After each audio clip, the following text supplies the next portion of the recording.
The fog clung to the ancient pines like a shroud, muting the world into shades of grey as Emily's car rattled along the forgotten dirt road.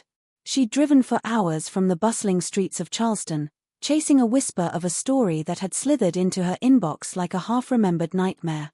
"The hollows hold secrets," the anonymous message read, "where blood runs thicker than water, too thick." Now, as the engine sputtered to a halt near a sagging wooden gate, she wondered if curiosity had led her too far. The air was heavy, laced with the scent of damp earth and something sharper, almost metallic, like old pennies left in the rain. Stepping out, Emily felt eyes on her, not from any visible soul, but from the shadows between the trees, where branches twisted like arthritic fingers. The house loomed ahead, a ramshackle Victorian relic swallowed by vines, its windows dark voids that seemed to stare back. A faint murmur carried on the wind, indistinct at first, like leaves rustling or a radio tuned to static. But as she approached the porch, it sharpened into voices, multiple, overlapping, speaking in eerie harmony. "Come closer," they seemed to say, though no lips moved in the gloom. Inside, the family waited. They emerged from dim rooms like ghosts materializing from mist, a cluster of figures with faces that mirrored one another in haunting precision, high cheekbones, pale eyes sunken deep, skin stretched taut over fragile bones. The eldest, a woman with hair like tangled spiderwebs, extended a hand that trembled slightly. "We've been expecting you," she rasped, her voice echoing faintly as if joined by unseen chorus.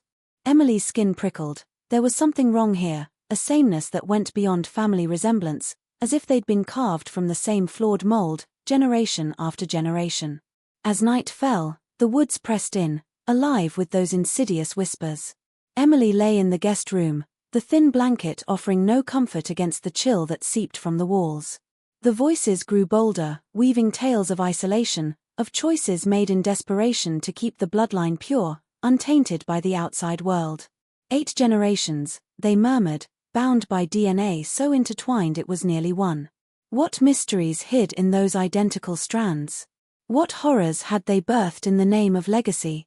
Sleep evaded her, replaced by a creeping dread that this house, this family, held a darkness that hungered for more than secrets, it hungered for her. The anonymous tip arrived in Emily's inbox on a rainy autumn evening, buried among the usual flood of press releases and spam. It was a single line from an untraceable email address. "The hollows hold secrets, where blood runs thicker than water, too thick." Attached was a grainy photograph of a weathered Victorian house half swallowed by dense Appalachian forest, its windows black and watchful. No name, no return address, just coordinates scribbled in the message body, deep in the West Virginia mountains, miles from the nearest paved road. Emily Harlan had built her career as an investigative journalist chasing stories that others dismissed as urban legends or tabloid fodder. She specialized in forgotten corners of America, the places where poverty, isolation, and old grudges festered out of sight. Over the years, she'd exposed cults masquerading as communes, families hiding decades-old crimes, and towns poisoned by corporate neglect. But this message felt different. It wasn't a plea for help or an angry denunciation, it was an invitation, almost a dare. The sender knew her work, referenced a piece she'd written years earlier about isolated mountain communities clinging to archaic ways. Whoever it was understood that Emily couldn't resist a thread dangling in the dark. She spent the next 48 hours trying to trace the email bouncing through proxy servers, dead-ending in forgotten forums. Nothing. The coordinates pointed to a region locals called the Hollows, a maze of ridges and valleys where cell service vanished and outsiders were met with silence or shotguns. Rumors floated in old newspaper archives, a reclusive family that hadn't left their land in generations, children born with strange afflictions, whispers of deliberate isolation to keep the line pure.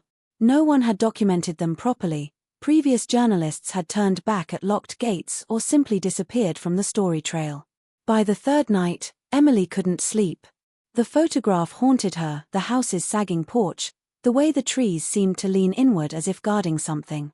She felt the familiar pull, that electric mix of professional curiosity and personal compulsion that had driven her into dangerous places before.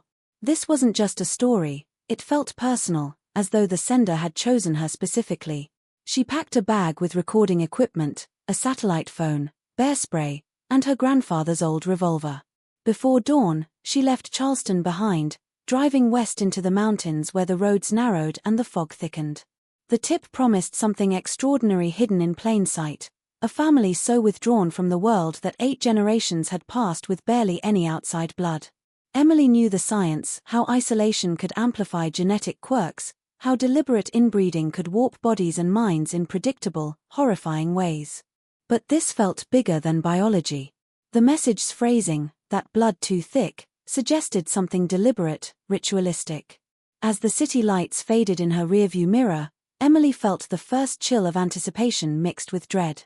She was heading into the woods alone, chasing voices that hadn't yet spoken, drawn by a secret someone desperately wanted uncovered. The dirt road ended abruptly at a rusted gate chained with padlocks that looked older than Emily herself.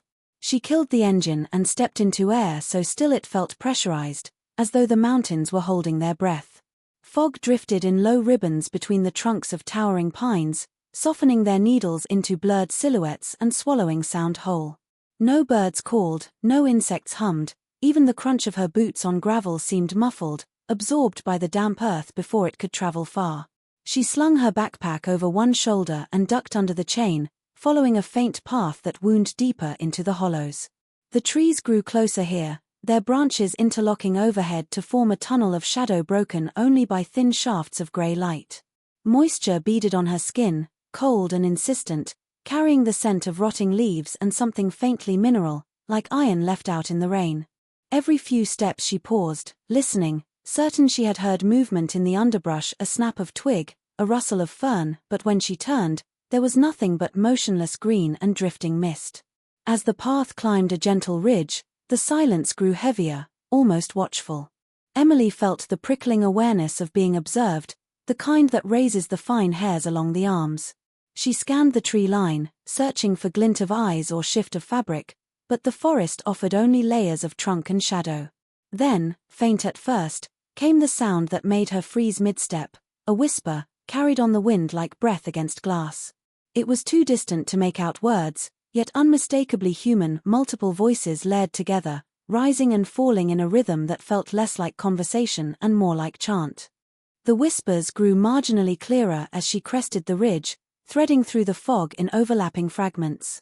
They seemed to come from everywhere and nowhere, echoing softly off the bark, slipping between the needles overhead. Emily's pulse quickened. She told herself it was wind moving through hollow trunks or water dripping in some hidden ravine, but the cadence was too deliberate, too synchronized. The voices paused whenever she stopped walking, resuming only when she moved again, as though pacing her progress. Ahead, through a break in the trees, the house appeared, a dark bulk half hidden by vines, its roofline sagging under decades of neglect. The whispers sharpened for a moment, swirling around her like curious fingers, before fading into the fog once more.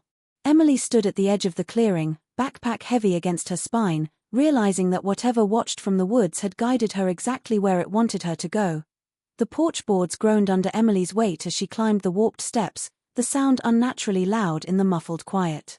The front door stood ajar, a thin wedge of deeper shadow spilling out like an invitation she hadn't asked for. She hesitated, hand hovering near the frame, then pushed it wider. The hinges sighed rather than creaked, as if the house itself were exhaling.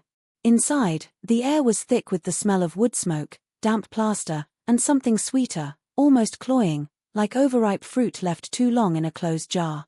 Dim light filtered through grimy windows, painting everything in bruised shades of amber and grey. The foyer opened directly into a large sitting room where mismatched chairs and a sagging sofa faced a cold hearth. For a moment the space seemed empty, abandoned, but then figures moved at the edges of her vision, emerging from doorways and alcoves with a stillness that felt rehearsed. They came forward slowly, one by one, until 6 of them stood in a loose semicircle. Emily's breath caught. The resemblance was immediate and unsettling, far beyond ordinary family likeness. The same narrow skull shape, the same pale irises ringed with darker flecks, the same sharp ridge of cheekbone and slightly recessed chin. Their skin carried the same translucent quality, veins faintly visible beneath, and their hair, whether long or cropped short, shared the identical ash-brown hue threaded with premature silver. Even their postures mirrored one another, shoulders drawn in, heads tilted at the same subtle angle, hands loosely clasped in front. An older woman, perhaps in her late 60s, stepped closest. Her eyes, like the others, seemed to hold too much white around the iris, giving her gaze an unblinking intensity. She wore a faded floral dress that might once have belonged to her mother or grandmother. The pattern and cut looked decades out of time. "You're the one they sent," she said softly, her voice carrying a faint rasp, as though seldom used for anything beyond the walls of this house. The others remained silent, but their lips moved almost imperceptibly, echoing her words a fraction of a second later, so faintly Emily wondered if she had imagined it. A younger man, no older than 30, yet with the same aged quality in his features, nodded in slow unison with the woman. His fingers twitched at his sides, long and thin like hers, like all of theirs. Emily's journalist instincts catalogued details even as unease coiled tighter in her stomach: the absence of modern clothing, the lack of any visible technology, the way none of them quite met her eyes directly but seemed to watch from the corners of their vision. Questions crowded her tongue. "Who are you? How long have you lived here? Why does no one in town speak your name?" But what came out was simpler, almost involuntary. "You all look so alike." The woman's mouth curved, not quite a smile. "We are alike," she answered, and the others inclined their heads in perfect synchrony. The words hung in the stale air, simple yet weighted, as though acknowledging a truth too obvious to require explanation and too strange to need one. Emily felt the first real shiver trace her spine, not from cold but from the sudden, visceral understanding that whatever bound this family went far deeper than shared bone structure or inherited coloring. It was something cultivated, deliberate, and very old. The storm arrived without warning, a sudden wall of wind and water that slammed into the old house like a living thing. Rain lashed the windows in furious sheets, turning the glass into rippling mirrors that reflected only darkness and the occasional flash of lightning. Emily had been given a small bedroom on the second floor, its single window overlooking the dense wall of trees that pressed against the clearing. The family had withdrawn after a sparse supper of cornbread and beans served in near silence, their identical gazes lingering on her a moment too long before they dispersed into shadowed corners of the house. She sat on the edge of the narrow bed, recorder and notebook untouched in her bag, listening to the storm's rage. Thunder rolled through the mountains in long, guttural peals, shaking dust from the rafters. The electricity had flickered once, then died entirely, leaving only the weak glow of an oil lamp the older woman had pressed into her hands. Its flame danced wildly in the drafts that found every crack in the walls, throwing elongated shadows that seemed to move independently of the light. Sleep was impossible. The air felt charged, thick with the scent of wet soil forced through floorboards and the faint, persistent sweetness that permeated every room. Emily paced the creaking floor, pausing at the window to watch branches thrash in the wind, their needles hissing like serpents. Then, beneath the storm's roar, she heard it again, the whispers that had followed her through the woods, now closer, intimate, as though spoken directly against the outer walls. They rose and fell with the thunder, multiple voices braided together in perfect unison. At first they were wordless, a low susurrus that blended with the rain, but gradually fragments surfaced, carried upward on gusts that rattled the panes. "Keep it pure," one phrase drifted clear, repeated immediately by the chorus. "Blood remembers." Lightning illuminated the yard for an instant, revealing nothing but empty mud and swaying trees, yet the voices swelled as if the flash had emboldened them. Emily pressed her ear to the cold glass, straining to separate individual tones, but they refused division. Every syllable emerged from every throat at once, layered yet indistinguishable.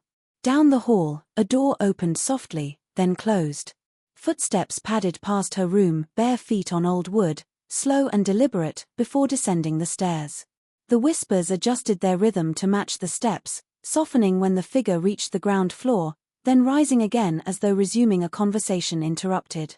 Another flash of lightning showed silhouettes in the downstairs windows, several figures gathered near the hearth, heads bowed together, motionless despite the storm's fury.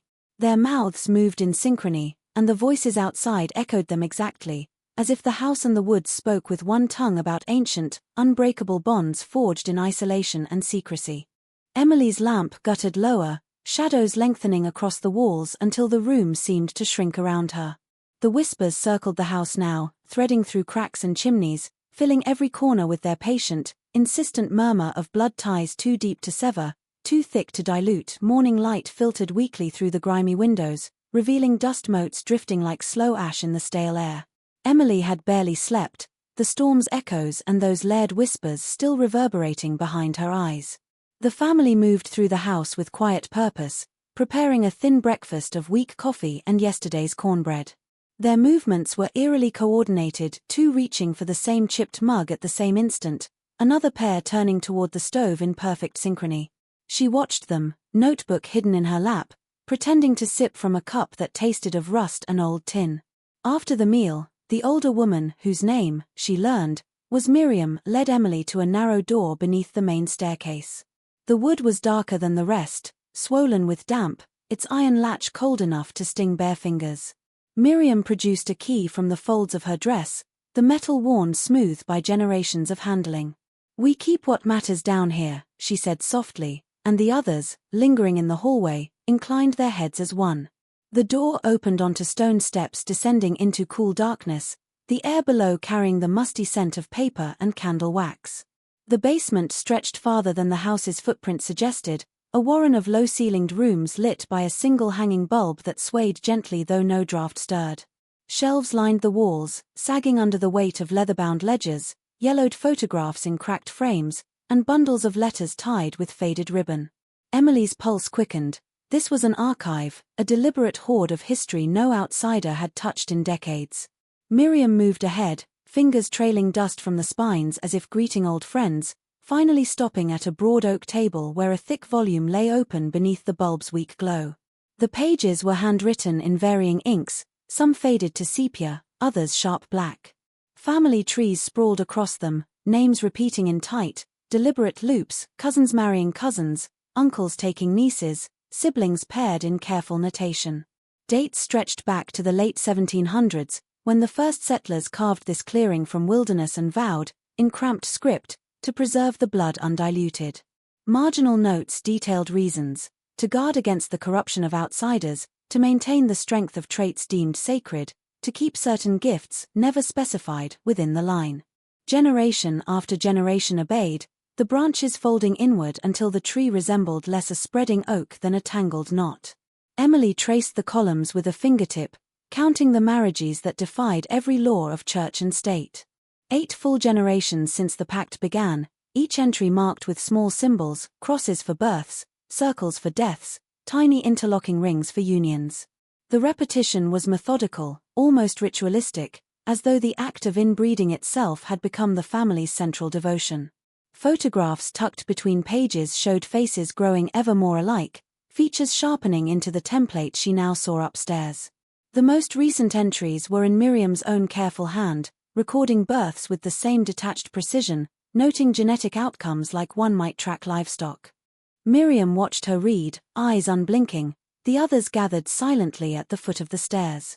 No shame colored their expressions, only a quiet pride, as though Emily were being shown a sacred relic rather than evidence of calculated transgression. The air grew heavier with the weight of all those closed loops, all those choices made in dim rooms like this one, binding blood to blood until separation became impossible. That evening, after the basement archive left Emily's mind reeling with the methodical cruelty of those looping family trees, she found herself alone in the sitting room while the others tended to unseen chores. The oil lamps burned low, casting the room in a honeyed gloom that made the worn furniture seem to breathe. She sat on the edge of the sofa, notebook closed for once, staring at the cold hearth where ashes lay in perfect, undisturbed mounds. A floorboard creaked behind her, soft and deliberate. She turned to find the youngest of the adults, a man in his late 20s named Elias, standing in the doorway. He was the one whose features carried the family template most sharply, the same hollow cheeks, the same wide pale eyes that seemed to reflect more light than they absorbed. He hesitated, fingers worrying the frayed cuff of his shirt, then crossed the room and sat opposite her without invitation. For a long moment he said nothing, only studied her face as though memorizing the differences that marked her as outsider.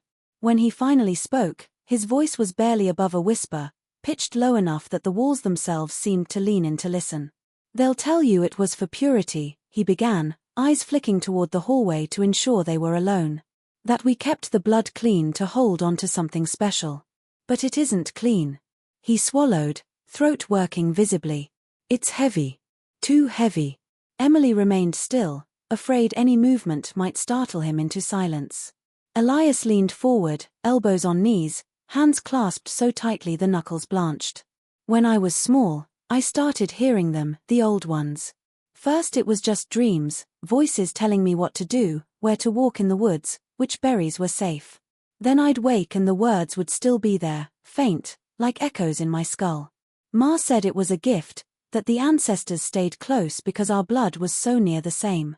Said every child born here hears them eventually.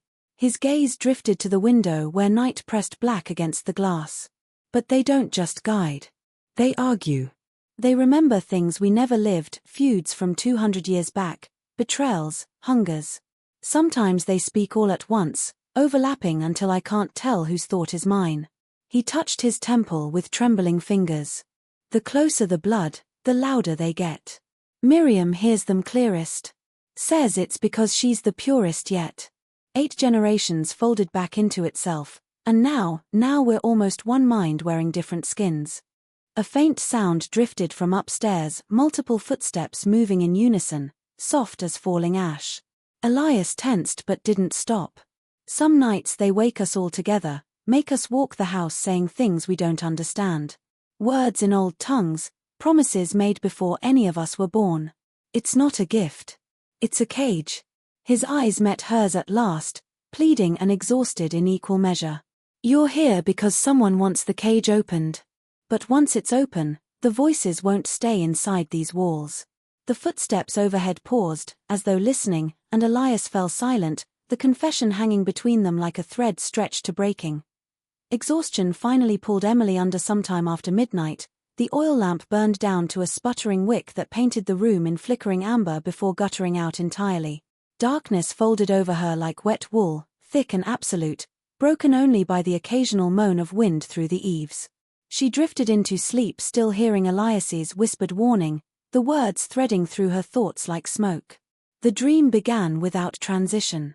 She stood in the basement archive, but the shelves stretched endlessly into shadow, lined with thousands of identical ledgers whose pages turned themselves in a dry rustle. Faces stared out from the photographs, now dozens, hundreds of the same pale eyes, the same sharp cheekbones, watching her with patient hunger. A low murmur rose from the books, growing into the layered chorus she knew too well. The voices spoke not to her but through her, using her mouth, her breath, filling her chest with their overlapping cadence. They showed her fragments, vivid and merciless. A young bride in 18th century homespun led by lantern light to a candlelit room where her cousin waited, both trembling yet resolute as elders murmured approval. A winter funeral where a widow cradled an infant already promised to her brother-in-law, the child's tiny features already echoing the family mold. A circle of figures in the moonlit clearing outside the house, hands linked, chanting in a tongue that scraped the edges of comprehension, words of binding, of keeping, of never letting the blood thin. Each scene carried the weight of inevitability, as though choice had been bred out of them generations ago. The visions accelerated. Children born with translucent skin and knowing eyes, speaking full sentences before they walked. A boy who wandered too far into the woods and returned silent, punished by voices only he could hear until he hanged himself from the highest pine. A woman who tried to flee with an outsider's child in her belly, dragged back by kin whose faces blurred into one accusing mask. Through every memory ran the same refrain: the blood must stay thick, the line must close, the gift must not scatter. Emily felt the voices burrow deeper, rooting in her marrow. They promised understanding if she surrendered, showed her glimpses of power and awareness that spanned centuries, secrets of soil and star that outsiders could never grasp. All she need do was stay, let the pattern include her, become another loop in the knot. Her body grew heavy, limbs sinking into the dream floor as though the house itself were drawing her down into its foundations.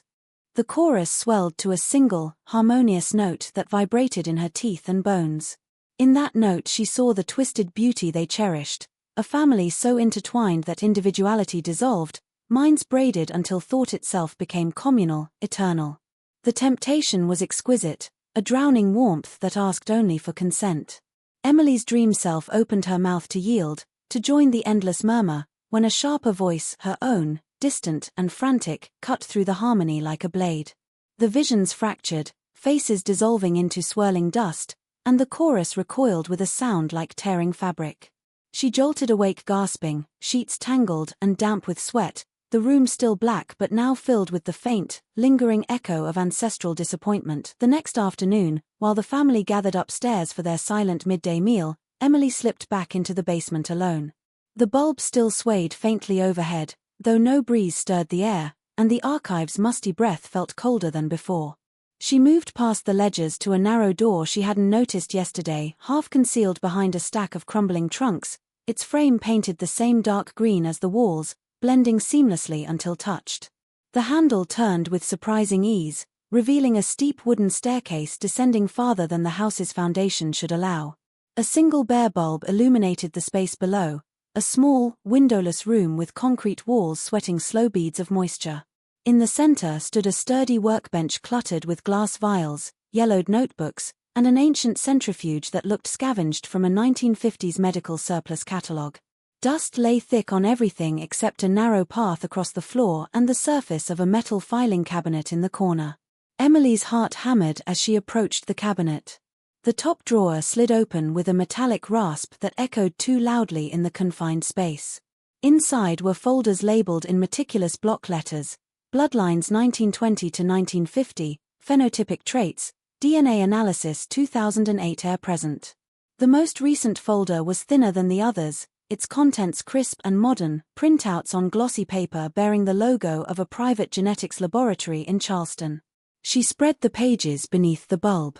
The first sheet was a cover letter addressed to Miriam, dated just 3 years earlier, thanking her for the anonymous saliva samples and enclosing full sequencing results. The next pages were dense with charts and tables, but the summary page cut straight to the point. A bolded paragraph declared that the submitted samples, 12 individuals across 3 generations, shared an average pairwise identity descent of 89.7%, with several pairs exceeding 92%. The lab noted this degree of homology was consistent with extreme consanguinity over multiple successive generations and flagged the results for potential review under medical ethics guidelines. A handwritten note in Miriam's precise script paperclipped to the corner read, "As expected. The binding holds." Further pages detailed specific mutations, recessive alleles fixed in the population, deletions associated with neurological sensitivity, amplifications in regions linked to auditory processing and dream vividness. Marginal annotations in different inks, some faded, some fresh, correlated these findings with family law. Hearing began at age 4, vision strongest in this line, voices clearest after 90% threshold. One chart mapped genetic distance over time, a tightening spiral that bottomed out sharply in the current generation. At the very back lay a single Polaroid, 12 swabs lined up in a foam rack, each labeled with initials that matched the living family upstairs. Emily photographed every page with trembling hands, the camera's artificial shutter click unnaturally sharp in the concrete tomb. The implications crashed over her in waves. This wasn't mere tradition or ignorance, it was monitored, quantified, pursued with clinical intent. They had sought proof that their deliberate isolation had forged something unprecedented, a family whose members were genetically closer than identical twins, minds and blood fused toward a purpose the lab reports only hinted at. The air grew harder to breathe, thick with the realization that the whispers, the synchrony, the dreams were not superstition but measurable consequence. Footsteps creaked faintly overhead, slow and measured, as though someone had noticed her prolonged absence. The evening meal passed in heavier silence than before. Miriam's gaze lingered on Emily whenever she thought the outsider wasn't looking, pale eyes sharp with new calculation. Elias avoided the table entirely, claiming illness, though faint footsteps paced the upper hall throughout the meal. The cornbread tasted like ash in Emily's mouth. Every swallow felt watched, measured. When the plates were cleared, Miriam suggested an early rest, her voice gentle but edged with something final. "The woods are restless tonight," she said, and the others murmured agreement in near-perfect overlap. Emily retreated to her room, locking the door, though she knew the old mechanism was more suggestion than security. She packed swiftly, recorder, phone, the photographed lab files transferred to a hidden cloud folder, then sat by the window, waiting for full dark. The plan was simple: slip out after midnight, follow the faint path back to her car, drive until she had signal enough to send everything to her editor. Exposure would bring authorities, investigators, perhaps safety for whoever in that house still wanted it. The house settled into stillness around 11, lamps extinguished one by one until only the faint glow of starlight filtered through the grime-streaked panes. Emily eased the door open, backpack strapped tight, and crept barefoot down the hall. The floorboards, which had creaked loudly under daytime steps, now seemed to hold their breath beneath her weight. She reached the staircase, heart pounding so fiercely she feared its rhythm would betray her. Halfway down, the air shifted, thickened, as though the house itself inhaled. A soft click sounded behind her, the latch of Miriam's door. Then another, and another, doors opening in sequence down the corridor. Bare feet padded in unison onto the landing above. Emily froze, one hand on the banister, as the family assembled at the top of the stairs.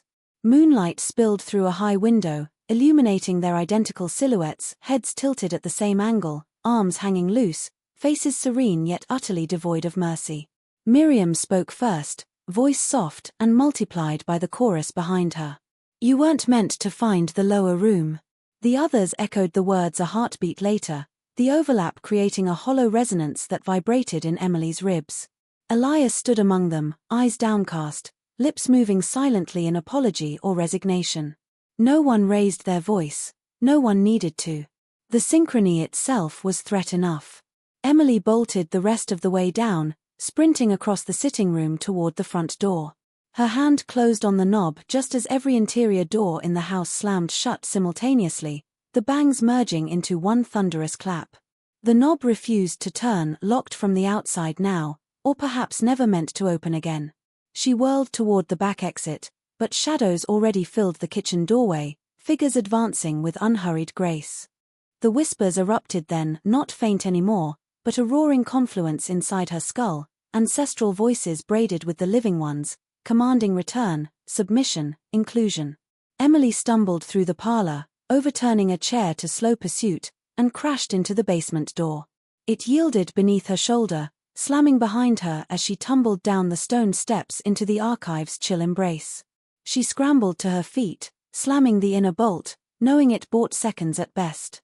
Above, the footsteps descended in measured unity, pausing at the archive landing. The hidden lab door stood open behind her. She lunged inside, pulling it closed just as the outer bolt scraped back. In the concrete dark, surrounded by the cold evidence of their genetic obsession, Emily pressed her back to the wall and listened to the soft, patient turning of the lab's handle from the other side. The lab door shuddered under a steady, unhurried pressure from the other side, the handle turning slowly back and forth as though testing its resistance rather than forcing it.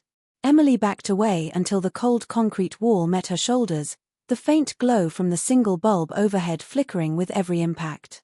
The whispers had become a storm inside her skull, hundreds of voices layered into one relentless tide, no longer pleading but commanding, pulling at her thoughts like hooks. Then the chorus shifted. The overlapping tones aligned into a single, crystalline harmony that rang through the room as clearly as if spoken aloud by one immense throat. Words surfaced from the cacophony, ancient syllables that tasted of earth and iron on her tongue though she had not opened her mouth. The voices spoke of a bargain struck long before the house stood, when the first settlers found something waiting in the hollows, something older than the mountains, bound to the land and starved for continuity. They revealed the truth in flashes brighter than lightning. The inbreeding had never been about purity or gifts alone. It was feeding. Each closed union concentrated the blood, folding the line tighter until the barrier between living minds thinned to parchment. 8 generations had woven a vessel strong enough to hold what slept beneath the clearing, an entity that could not die, only disperse, and needed a single, unified host to wake fully. The hallucinations, the shared dreams, the perfect synchrony were not side effects. They were rehearsal, tuning the family into one resonant instrument. The DNA results scattered across the workbench now made horrifying sense. 90% identity was the threshold, the point where individuality dissolved and the chorus could speak with one voice, move with one will. The family upstairs was no longer many but one fractured extension, puppets of the thing stirring below. Elias's confession, Miriam's watchful pride, The betrayal that locked the doors, all orchestrated by the entity testing its growing strength, drawing Emily here as witness and potential addition. The bulb flickered violently, then steadied, casting the room in a colder, greener light that seemed to rise from the floor itself. Cracks spider-webbed across the concrete, fine at first, then widening as dust sifted downward like black snow. The voices swelled into exultation, no longer whispering but singing in layered triumph. The handle stopped turning. Instead, the entire door bowed inward, wood groaning as something immense pressed from the other side, not the family, but what they had spent centuries summoning. Emily's knees buckled as the floor trembled, the entity's attention fixing on her fully now, tasting the foreign blood, weighing whether to incorporate or discard. In that moment of absolute clarity, she understood the anonymous tip had never been a warning, it was bait. The cage was opening, and the thing waking beneath the house hungered for a world it had been denied for centuries, ready to spread through any vessel willing or unwilling. The concrete split wider, a low rumble rising like breath long held, and the chorus laughed with 1,000 identical throats as the darkness below began to rise.